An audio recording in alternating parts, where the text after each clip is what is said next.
from way back also played like position 5 na Selena, di ba? So, yung rotation ng 4 na players na activatable sa Onic PH, they can all play Selena. That's why, lagi kong inisip na baka kailangan siyang i-balance against sa Onic. Oo nga, it might have been too much even for the trade of a Matilda. But Yeah. closing up the second phase of banning, nandito na ang NXPE EVOS. They're waiting for their last one. Are they gonna choke out junglers? Kasi nga, wala pang jungle. Hindi natin alam kung si Hate ba yan o si Flick. Pero alam natin tatanggalin nila yung Fanny dahil medyo open pa nga. Walang hard lockdown available currently in the draft. It's a little too late to find that. But who else is out there? Karina's still out there. Wala nang Pakito. Bane, Aulus, pwede pa? I think yung Karina is perfect here kasi may 1-1. Pero baka i-last pick yan ng Onic PH. Para naman sa EVOS, meron pa sila nung Aulus na favorite nila and they might really just go back to that hero. There still is Weezhen Shin, by the way, na maganda para sa Onic PH. Maganda siyang combo with this Selena. Not entirely sure if Flick can play that, pero sure ako si Hatred na nakita natin yan before. Those are the choices. But knowing Onic PH, baka ihuli nila dito yung jungler nila. Unless ma-decide na nila na Karina na talaga kunin natin, it's gonna be great. Instead, they go Farsa. Okay. So this Farsa says a lot of things, no? Ang daming nare-reveal, ang daming biglang alam na natin. So, Wolf confirmed niya, this is a roaming Selena. Yep, that's right. And between Clint and Farsa, they've played this before, yung Clint mid, but against potentially Edith or and/or itong Matilda. Matilda and/or Edith. Yan. Medyo tricky yung mid lane Clint. That means, ang gusto ko lang naman sabihin dito mo ang gold lane na ngayon Clint. For the side of NXPE EVOS, pwede pa silang kumuha ng pang-cancel dito sa Farsa from the roam side. Or at least gusto nilang gamitin itong Edith. And so they go for the Hayabusa. Makes total sense. And okay, napakaganda ng Kufra. What do you pick now if you're Onic? There still is Karina. Kaso nga lang, magiging overload sila ng magic damage. But they still go for it. And maganda siya versus 1-1. Decent versus Hayabusa. Hindi ganun ka-threatened sa isang Kufra kasi technically speaking, hindi naman siya yung super dash kind of hero. Nasa speed up lang siya. Meron siyang dashes, pero alam mo yun, hindi yun yung bread and butter niya. It's more on the damage output. But yung immunity niya, yung parang way niya para mag-deflect ng physical attacks, it's gonna be super valuable versus 1-1. Yeah, it's almost as bad as if kung nag-winter truncheon ka. Hindi naman siya maka-cancel, pero parang wala lang. Sayang yung damage na ilinalabas ni Donut. And speaking of which, itong Kufra ni Cadenza, it's a specialty. It's almost as bad as the 1-1 Donut for the opponents. So this is going to be something to watch out for. Ladies and gentlemen, konti na lang, mag-game 1 na tayo ng NXPE EVOS versus Onic PH. Wolf, early game, do you agree with me? Onic PH, dadaan nila sa bilis to. Given na sobrang focus sila sa Magic, uunahan lang nila, bibilisan lang nila. Tama ba? And yeah, definitely, they have Selena. So, ang mangyayari dito na diskarte ng Onic PH, be aggressive, gamit itong Karina, gamit itong Selena, use your Farsa as well for more sieging potential. Then, mag-group up. Tapos, kung sakaling kailangan dumating sa late game, meron ka namang Uranus to prolong it. But if you compare it dito sa composition ng NXPE EVOS, kanina, nung nakita ko yung laban nila with the 1-1, I thought that they will sit back, wait for the late game. But instead, naging aggressive din sila. So, knowing NXPE EVOS at naka-inspire ulit itong si Donut, tapos meron pa silang Kufra mula kay Cadenza, they might also push the tempo gamit itong Hayabusa. Oh, so meron ding sagot. Ang NXPE EVOS, kaya din nilang bilisan. Pero hanapin nila ng timing. Speaking of which, we have confirmed it is Flick playing here. Flick is in the jungle. And that means BMO is sitting it out. It's going to be a post 5 balloon on that Selena up top. Super Marky! Super Marky! Natalunan, napasukan dito. NXPE EVOS goes first blood. Wolf, ito yung sinasabi mo may potential na sumagot din at bumilis ang NXPE EVOS. Yeah, same play as kanina na ginawa doon ni 1-1. Oh no, Greed had to flicker out. But yeah, same play na ginawa doon ni Donut. Naghanap siya ng opening, pops the Inspire, tapos sinolo kill agad yung gold lane matchup niya. This time, with a little bit of help, nakakuha ng NXP ng extra kill. Siyempre, okay, Apple, how do you pronounce it? Apple Pishai. Si Yelly Hayes. Mr. Bataanon. Oh, wait lang. Yep. Cadenza, as we figure out how to read that, jumps in, threatens hatred. Ang nangyari dito, Wolf, parang until sabihin ni Flick na G, hindi papasok ang Onic. They're gonna wait for it kasi nabigla sila doon sa top lane. Yeah. Ang ganda, napakagandang simula agad para sa NXPE. Boss, hindi naman din ganun kalaki, but Cadenza. Oh, putting hatred here. J. Lord Gonzalez at a fourth of his health. Pero makaporma naman dito ang Onic Philippines with this first turtle. Dilarski, El General, making space, pushing Cadenza away. Kaya ba ng Edith ito? It's going to be Oreshi. Kaya na contest, pero malinis. Makukuha ni Flick ito. And that's going to give Onic Philippines more moves. Wait lang, Circle Eagle, sa may top lane. Pero may sagot. Marky firing back. Abing the turret. Kumain si Hayes ng ilang turret hits. Pero nag-jungle ang next play. Ang turret aggro and Cadenza coming in. Kamunti ka na, pero ang daming tao ng next play Evo dito. 4 people, not resulting to much. Greed, babato dito ng pana. They're gonna concede that engagement. And Wolf, my question to you is, ang hirap nung ganon. Whoa, wait lang, nanakuha ba? We'll see. I think Pwede ba natin makita si Hayabusa? I think it's on Flick. Oh, it was... Oh, it's on Flick. Oh. Alright, so, Okay. question, kahit wala namatay, that was costly for next play. Definitely. So, yun din yung sasabihin ko. Bakit? Kasi lamang na sila eh. And then they lost the turtle because of that. Tapos yung, which means na lalaki yung level advantage ni Flick over H2 dahil si H2 ay nandun sa top lane na tumambay.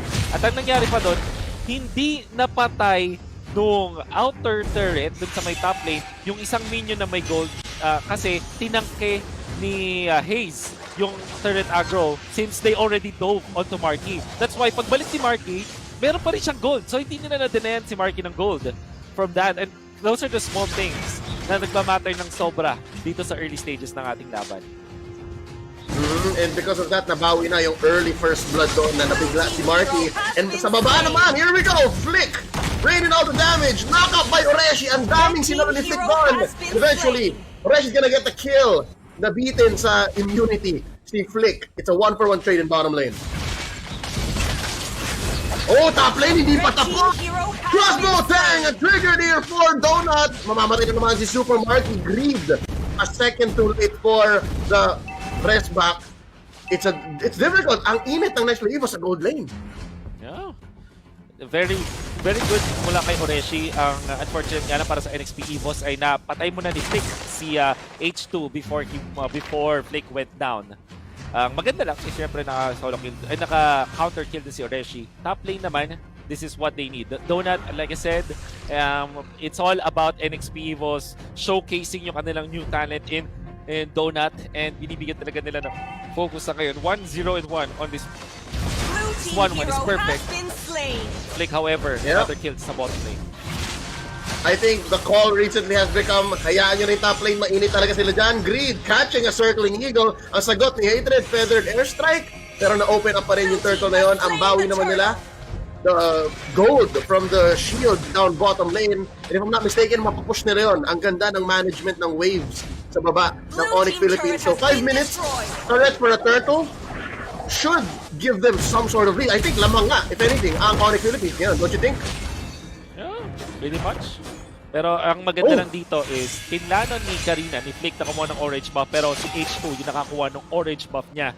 Which means, ngayon na yung pagbitaw niya dun sa may bottom lane kasi na-check siya ni Edith ay hindi ganun kaganda. And NXPE boss still making the good plays para makakuha sila ng advantage over Onic Philippines. We're yet to see kung ano may diskarte dito, especially because of the turtle. But the turret is gonna be taken by NXPE Evos at may Demon Hunter Sword na ngayon si Donut. This is gonna be detrimental kay Dilar. At in fact, pwede na nilang tambayan tong bottom lane na hanapin si Dilar and punish him. Oh, look at this. The collapse. Sinimulan. Ang nag-initiate ay si H2. John Paul Salonga. Cannot confirm the kill. Si Flick ay pinasuhan na dito ng tatlong miyembro ng Next Play Evos. El General Dilarski mahaharapan dito. There's a knock-up. That's the bush play. And there's the feather airstrike. Mabubuhay pa ang Uranus. And that's gonna be Next Play Evos retreating. Ureshi building his dominance ice. Slowly making moves. Wolf, blue yung mapa. Ang hirap maging Onic Philippines right now. You wanna go fast? You just can't. Humabol na ang Next Play. 17K. Yeah. Also, si Donut ay sobrang ganda ng laban ng game na to. Really, I'm surprised na isang farming hero like the 1-1 or hero na kailangan ng farm ay laban ng laban. You can see that even when they're not closing in on kills, they still threaten for kills katulad ng move nila kay Dilar. Forcing a lot of rotations mula sa Onic Philippines. Eventually, nakakakuha ng map control itong NXPE. Red team hero has been slain. And just like that, Dilar usually sanay tayo makita siyang ginagawa to 1v4 buying time, but at 7 minutes, hindi pa siya ready. Possibly the last turtle of the game coming up here. Nasa top side siya.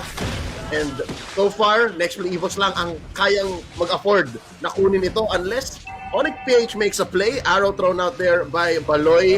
Pumaporma na sila. Sinimulan na ni Cadenza at ni Donut. H2. Sisimulan na rin ito. Getting the shield here just confirms that Next Play Evos will ramp up into the mid-game with a clear lead, no? Ang ganda ng ginagawa dito. Sobrang impressive itong ginagawa dito ni Donut. Really giving a lot of pressure against Onic Philippines.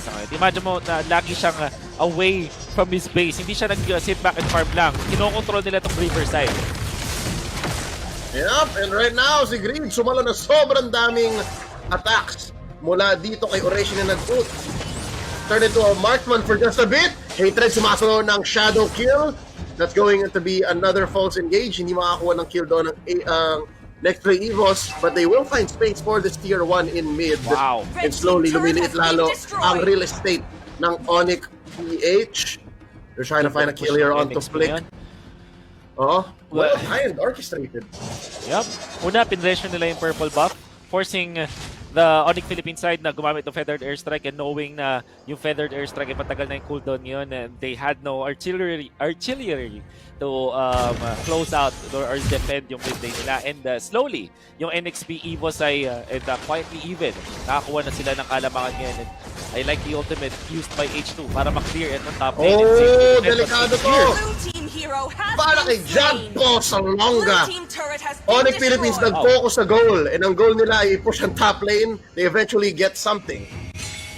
But bottom lane nga lang ang may kapalit nito. So si H2 nag-clear siya dun sa may top lane, but may naiwan na isang minion, kaya naman naka-push pa rin yung Onic Philippines. Pero sabi ng NXP, teka lang meron kaming mas magandang trade. Ang inner turret dun sa may bottom lane, yung tier 2 turret ng Onic Philippines sa bot ay napatumba na. So that's a fair trade na para sa NXPE Evos. Hindi lang syempre masaya si H2 na nakuha niya yung second death niya, but overall naman, since nakakuha pa rin siya ng farm doon sa may sa minions na yun, at nakapag-jungle naman siya, I think they're okay. Now, Dilar might be in trouble. Yep, another collapse here. May sagot naman sa may river, so dalawa ang labanan. Unang babagsak ang Uranus ni Dilar. Trinchera falls. That's one man down for Onic Philippines. 5-3 in this 9-minute 40-second game. Next Play Evos, pumaporma na sinimulan ni Donut ang very first Lord. The Tyrant's Raid. Babagsak dito si Greed. 3 men left. This is so hard to contest. They do have the retribution, pero si Flick nahirapan din naman. They're gonna try to find farm elsewhere, and they have to concede this Lord. Next Play Evos.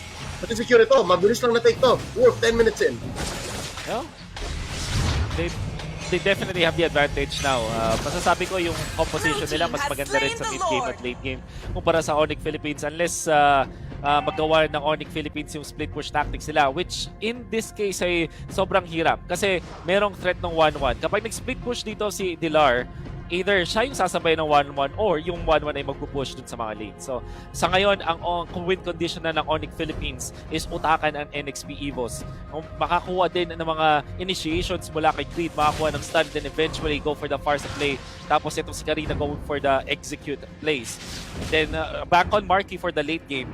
It's a slim chance now para sa Onic Philippines as NXPE Evos already is on their way dun sa kanilang win conditions. Yeah, so basically on board, mate ang Onic Philippines, pero Next Play Evos, they still have to play it well. They still have to respect the M3 World Championship Grand Finalists. Double Malefic Rolls picked up by Next Play Evos.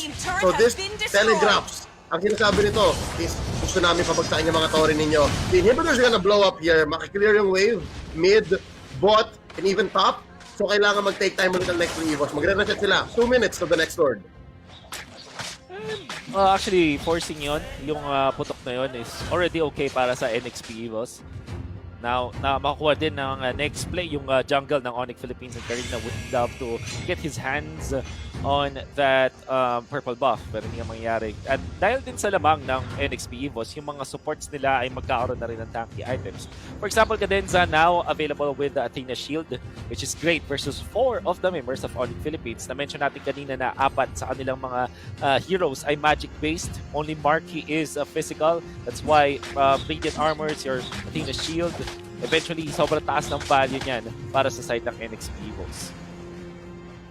Yep, and this is one way they can do it. Ito na yung sinasabi nating 1 and 4, 4 and 1. Si Dilar ay hihiwalay pa, tapos ito Death Bush. Nagharap sila. Pero if you remember, Wolf, alam to ng next play Evo, si Hayes specifically, sanay siyang tumambay sa bush ng 3 minutes na wala nangyayari. And right now, si Cadenza at si Donat ang naghanap noon. O ito, si Oreshi din. Alam nila, tinuruan ni Hayes yung mga yun, no? Very nice lane freeze coming out from NXPE boss at makakuha sila ng kill dito sa may top lane. Oh, an attempted engagement by Oreshi. That's 2 frontliners, solid frontliners from next play Evo Cadenza. Going in with the jump, forcing out the feathered airstrike mula kay Hatred. And just like that, mabibilangan nila. Ilang segundo rin yun. That's under a minute. Na kaya nilang i-time na walang feathered airstrike, walang ult. Greed though, throwing out. Kapana, Cadenza, sinano lang, flexing, stretching, gonna let go, nata-choke out ng purple dito, ang Onic. Well done coming out from Onic, from Next Play Evos, and nakukontrol ulit nila yung mapa sa ngayon, and that means na meron silang green light dito sa may Lord area. Yung mga times na pino-force nga nila gamit si Cadenza, kahit mag-spend sila ng mga utilities, it's okay kasi naman yung mga ultimates ng Onic Philippines ay medyo matagal. For example, this Feathered Airstrike, considered a big-time ultimate na siya. Oh! What? As you were explaining, Wolf, nabigla rin ako. Nabigla rin si John Porcelonga. He tried to go in, could not even click the shadow kill at binigla siya ng burst ng Onic Philippines. Mind you, meron pang Feathered Airstrike dito. There's a toss. There it is. Hatred pulls the trigger. Down goes Greed. Pinabagsak ni Apple. Pisha, also known as Haze. Pero meron pang crossbow tang dito. 1 for 1 ang palitan. And just like that, fair game. Almost 50-50, I think. Dahil mayroong retribution ng Onic Philippines. Cadenza walking on in. Babagsak dito si Dilar. Crossbow tang! Red team hero has been slain. There's a kill by Donut. Dalawang bumagsak sa Onic.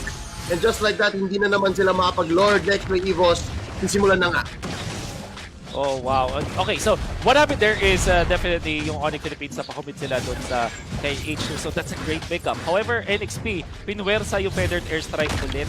Tapos, nung lumaban sila, wala na si Dilar. And the problem with that for Onic Philippines is pa-respawn na si H2. That's why yung NXP, lumaban pa rin sila eh. They know na if they just wait it out a little bit, lalamang sila sa numbers, and Onic Philippines got baited na mag-commit talaga. And dahil wala silang Feathered Airstrike at hindi na rin constant yung damage output nila, it just required isang stun dun kay Marky para si Donut ay makapag-commit na. And this is the power of the Inspire mula dito sa isang 1-1. Tapos merong Matilda na kaya siguro din confident silang kumuha ng isang 1-1 kasi meron silang Matilda to save itong si Donut every time that he's gonna be in a bit of a pickle. There's ways. So ito ang combo ng next play Evos. It's the Red team base jump in by the Lord. Is gonna take down that inhibitor. Top and the bot. Na-sync na naman nila. Ang ganda. Spacing them out. That's gonna be the jump in. Cadenza. Makakaisa. H2.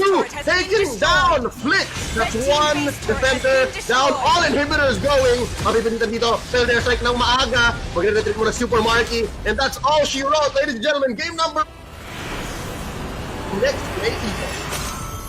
Oh, well done coming out from NXPE boss at makita natin na hindi one-off yung 1-1 na to, Leo. And this is actually a set plan. That's why they first picked the Matilda first. Now it made total sense to me. Ngayon lang siya nag-make sense sa akin, specifically when I watched that clash na dapat ay nasa advantage na ng Onic Philippines dahil meron silang +1. Pero nung time nga na makita nila na okay, wala ng feathered airstrike, which means na walang makakapag-contest doon sa 1-1, go for circling eagle, go for marquee, isang stun lang, walang purify yan. You have to use the flicker. You have to select the flicker. When you go for